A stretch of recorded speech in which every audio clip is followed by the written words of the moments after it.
Gloucestershire tighten their grasp as Leicestershire crumble.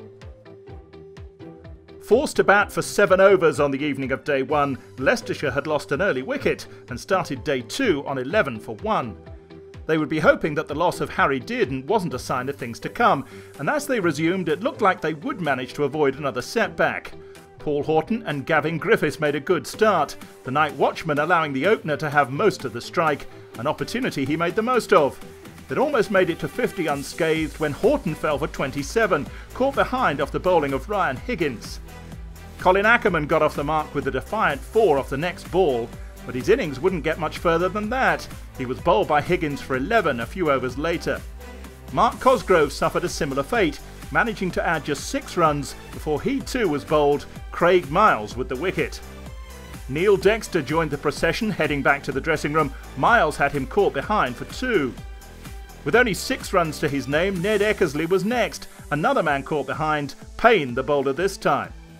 Griffiths had watched on as batsmen had joined him and departed without making any progress, and he did it again when Ben Rain popped a Matt Taylor delivery straight back to him for 8.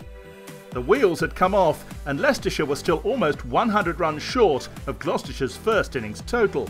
Callum Parkinson's innings lasted just 11 minutes before Higgins had him trapped LBW for 2. They added just 2 runs to the score for the final 2 wickets.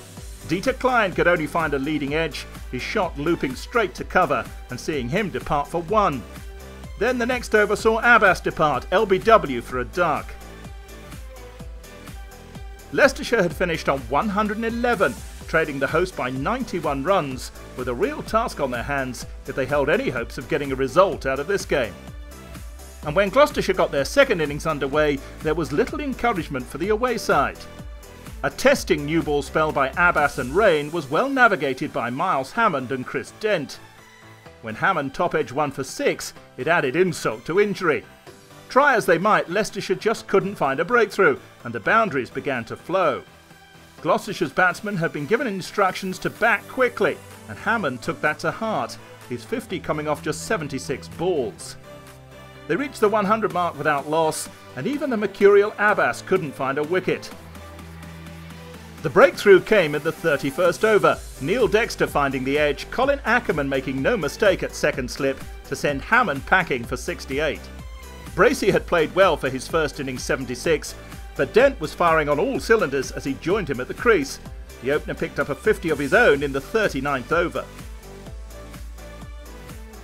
They helped Gloucestershire to 152 for 1 when stumps were called, a lead of 243 runs with 9 wickets in hand. As yet, Mohamed Abbas hasn't been able to produce the same bowling that saw him drag Leicestershire back into the match. He'll need a monster of a morning session on day 3 if his side are to prevent this one getting away from them.